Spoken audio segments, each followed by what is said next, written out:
I am in one of my least favorite cities. This is El Paso. I'm in a little hoodie food neighborhood place.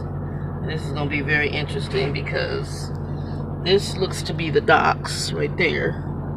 That's the dock gates. And if you turn, the trucks in front of me is going to have to pull up. There is not a lot of room. So I think this is what they usually call an alley dock. I don't know how we're going to work this out. What would help is if the paper company had their gate open and I could just swing in, go straight to their dock and then back it in.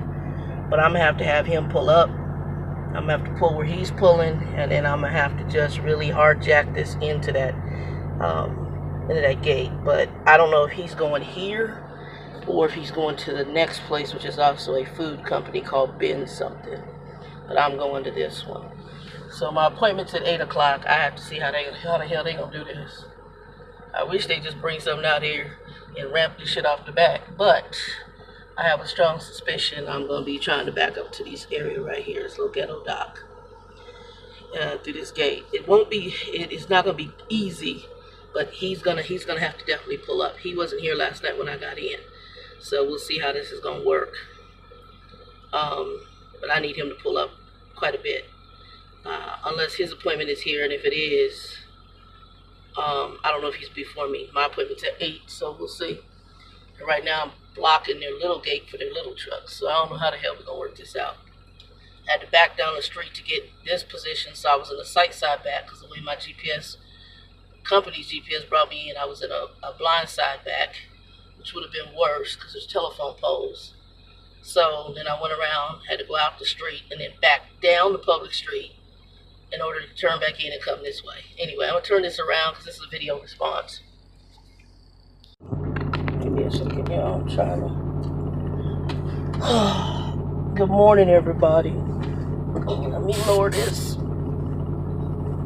I had to put you on the brake now. The little magnet thing isn't holding on the back. I need to go get the clipper thing. How's the gorilla going here? I gotta get that. And I only had an hour and a half worth of sleep, and I went over hours getting in here. We have personal conveyance that you can use to get to the last stop. I have driven 54, but I've never driven 54. I've never driven 54 from the New Mexico area into El Paso, but I've driven 54 through like all the way down Kansas, Oklahoma. I've driven it that way. I've never driven it from once you cross out of Oklahoma once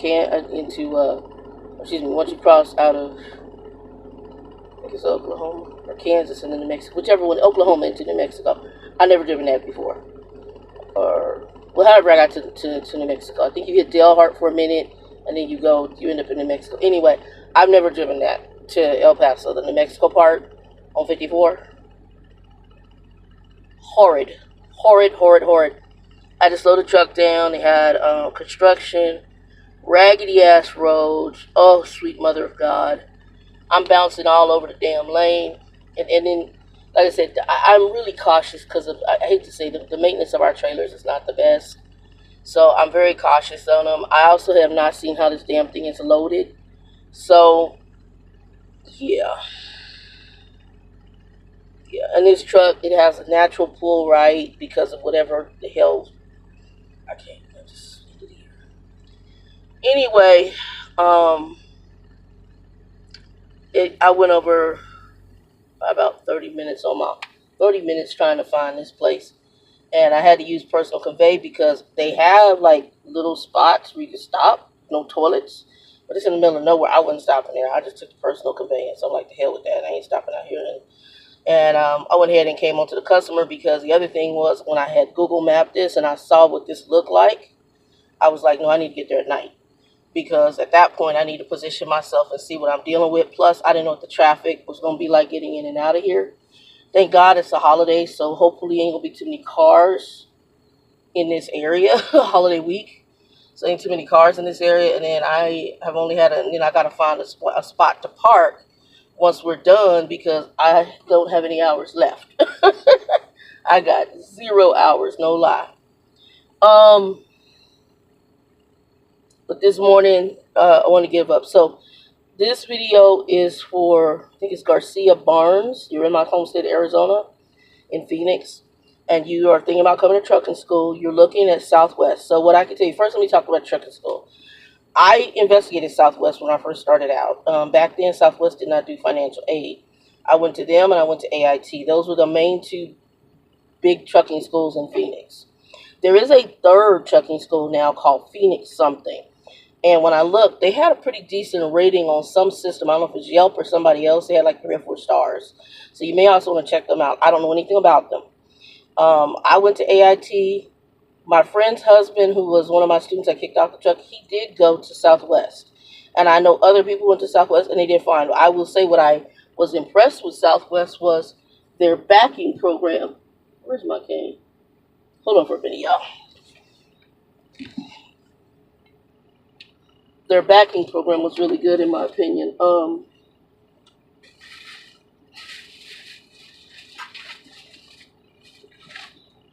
my hat. Their backing program was extremely good. That I will tell you. What I did find was that he could back really well. And he said they really did do a big practice on backing. So his backing was exceptionally good. He could drive too. He's special. And I know a few other people, and they did well. So to my knowledge, it's a decent trucking school. I can't tell you anything bad about it. Like I said, their biggest thing that I was impressed with is that they really made sure their drivers could back. And I think we didn't even have like a dock back. We didn't have that set up to like back into a dock. And they had that set up back when I was in trucking school. We did not. So like the backs that we practiced were parallel, blindside, offset, whatever they call it, and a straight back. Parallel, blindside, or offset, straight back. I think those are the 3 we mainly did. I think 3 or 4 of them we did. You go to my earlier videos, you can see the range. And then we drove, just drove around that farmland out there on the west side. Where both of those schools are all on the west side because that's mainly where your trucking companies are. You're looking to try to get a dedicated regional home on the weekends. Is that possible as a brand new driver? I cannot tell you if that is. Right now, because of the huge driver shortage, you might luck up on that. I do believe you can get a regional route. You may have to look into companies such as JB Hunt and them who are doing like a intermodal or something like that. You can check with Swift and Knight and see if they have anything like that. Only thing you can do at this point is talk to recruiters and see what they can tell you. Now, I do have a headhunter. She is offering a free trucking school. I can't tell you nothing about that. She's the one that had put me with that little Oklahoma company that didn't work out. And, she's really pushing it. And I'm going to say this. Headhunters, if you find a good one, yes, they're going to try to help you. But always remember, how they placing people is how they make their money. Okay? So if that tells you anything.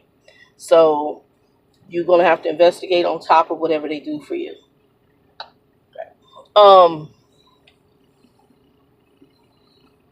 But if she's got free trucking school and your money's funny, that might be an option.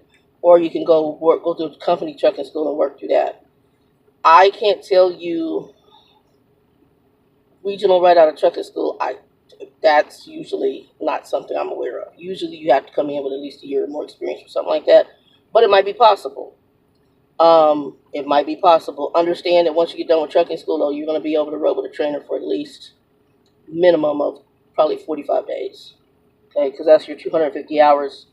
At companies like Swift and Knight, you're going to be out for at least 45 days, some 60 for your first. And that's so that you can go out with somebody who's experienced. You can team drive with them. They can critique you. They can help you with any things that you need to polish. And they can get you used to the real world of trucking. Like I said, home weekends, within your first year. You can get home weekends, but every weekend, I almost want to tell you investigate it. See if you can find something. Like I said, these companies are desperate. So you might be able to find something like that. I know JB Hunt has been offering stuff similar to that. I think Knight had some stuff like that. But if that doesn't work for you, then my other strong suggestion is going to be check into the bus companies, like check in the Greyhound. Also, you can check in the Phoenix bus. The Phoenix bus system, it's union. You don't think you're starting out well, but you will once you get in the door. And I don't know what part of the valley you're in. The Tempe. So similar. I hate to say this. Similar to what I was saying in trucking, where you have, like, we have terminals that are more geared towards an ethnic group. I found that with the Phoenix bus system too. Okay, so like Tempe was like they had a lot of African American drivers. The West Valley, they had a lot of Latino drivers. And in the middle, it was a mix, but you found a mix of more, it was a stronger white or Anglo group. But it was mixed. They did have like Latinos and blacks, but that Central Phoenix one. The Central Phoenix one is very entrenched. I did interview with them. I interviewed with a lady and a man. Me and the guy got along. He was from another country, and he was of Anglo descent, obviously, but he was from some other country, like Australia or something. And the lady who interviewed me was African American, older lady. I could tell she was just mean. I could just tell she wasn't a nice person. And I was like, The Tempe one, they were very professional all the way around. Matter of fact, they gave me an offer back for Tempe one, but the location for training was too far, and I didn't have a car at the time. So I stayed with Aetna for longer, and then I ended up coming back into trucking. But the bus system, you can make. I know my friend is telling me that, because she's trying to get, I think she kind of wants me to come back. My friend that I stayed with, I fractured my ankle. One of her friends just got on with Dial-A-Ride, which is part of that bus system, where they pick up like your disabled, handicapped, and senior. And they're making like $30 an hour. And that is part of the Phoenix Transit. So you could do good there too. If you're looking to be home more, I would go more bus system public. I don't know what the high school or the school buses pay. I don't think they pay nearly. Well, I think they pay, but I don't know what their hours are. I don't know if you get a full 8-hour day. So, like I said, if being home was important to me, then I would just go ahead and look into like the busing system. And it's union.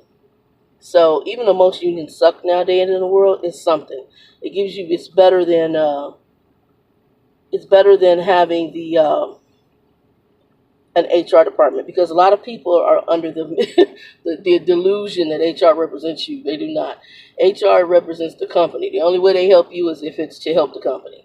So their goal is to protect the company from you or anybody else suing the company. And they are like legal lawyers on how to protect the company. That was not, in my humble opinion, that was not their initial thing. Well, they had an accident yesterday.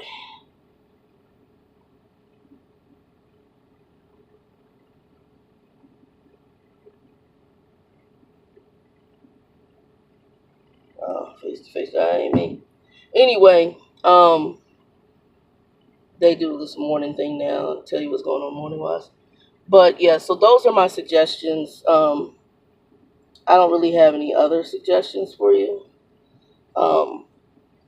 And I mean, you could talk to the headhunter and tell her what you're looking for. See if she has anything in her arsenal. And then you can reach out to the companies. One other thing I'm going to tell you too, and I'll say this right off because I dealt with another driver, a friend of mine's cousin. If you have done any kind of illegal substance, I don't smoke anything at all. Zero, never in my life. Okay, not even a cigarette. But if you have smoked any kind of illegal substance within, I'm going to estimate 60 days, you want to find a company or over 60 within a 60-day period. You want to make sure you do a P test, and you make sure you're clean for, I think, 30 days or so for the P test. I don't know how long it lasts in urine, because again, that's not something I've ever done. But you can probably research it online. But a lot of the companies are doing hair follicle tests. That goes back a lot further. So if you've done any pain medication because of any kind of injury or something your doctor has recommended, make sure you have that documented, know where you got it from, and be able to answer to it if they find something in your system. If you've done marijuana in any form or fashion, it doesn't even matter if it's medicinal, and you have something licensed for it, they are not going to take you.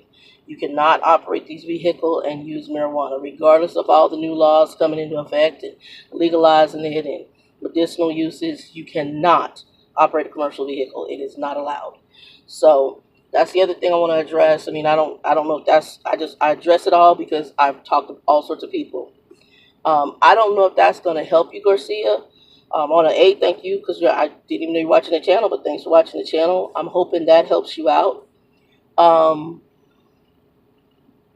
The first thing I would do is, and be careful, because trucking schools also, remember, their goal is to get your money so that they can put you to trucking school. They're not going to tell you the full truth.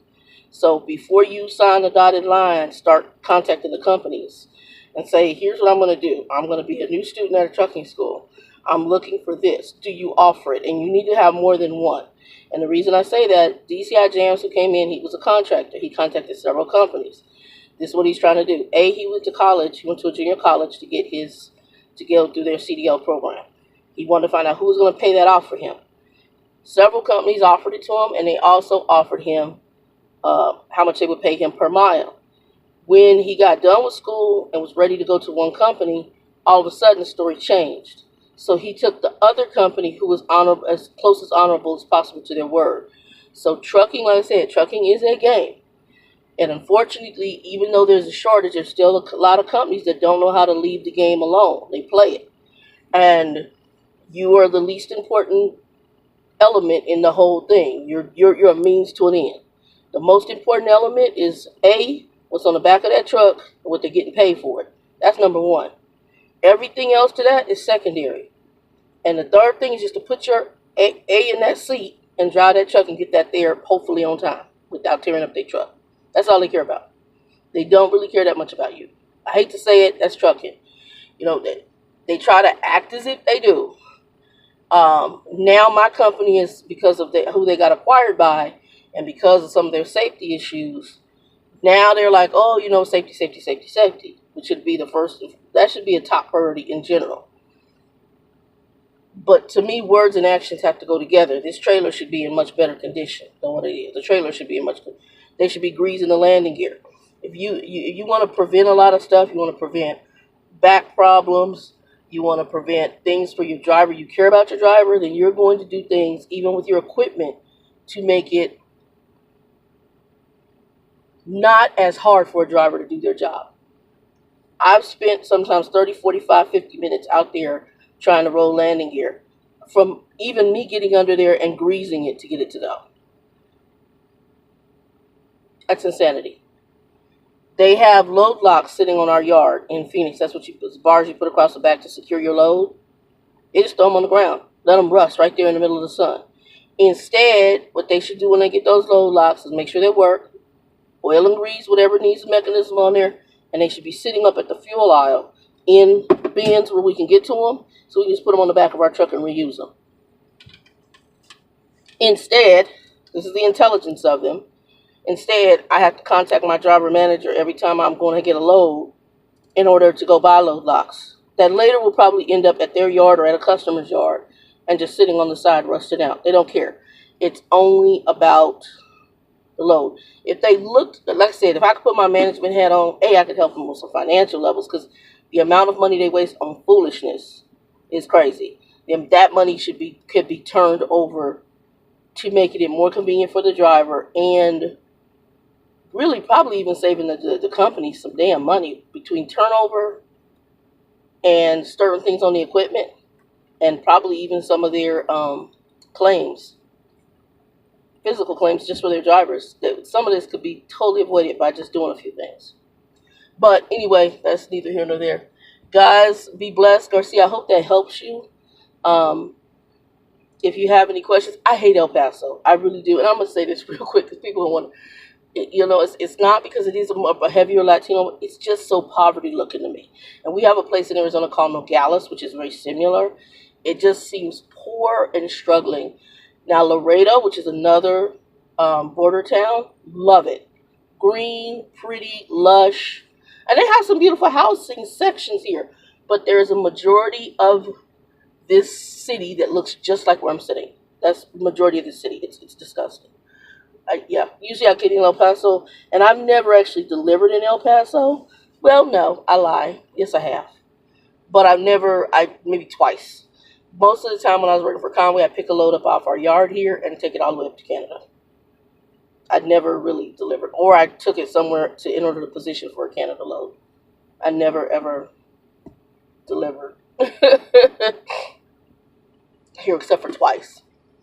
One was a furniture place, which was easy to get to, and the other one was some kind of company. That's when I first started back with these guys, and that yard wasn't too bad. This right here is probably one of the worst ones I've been to. And that's the other thing. Lately, I've been getting stuff like this. That's another reason why I want to go. At least this has been pretty much what I've been getting. Every so often, I'll get a Wally World, but see, that's why I like Wally World. Give me Wally World, U.S. Code. Give me something like that. I don't want nothing tight, crazy ass docs. This right here reminds me of delivering the Target. Anyway, y'all, peace. Be blessed.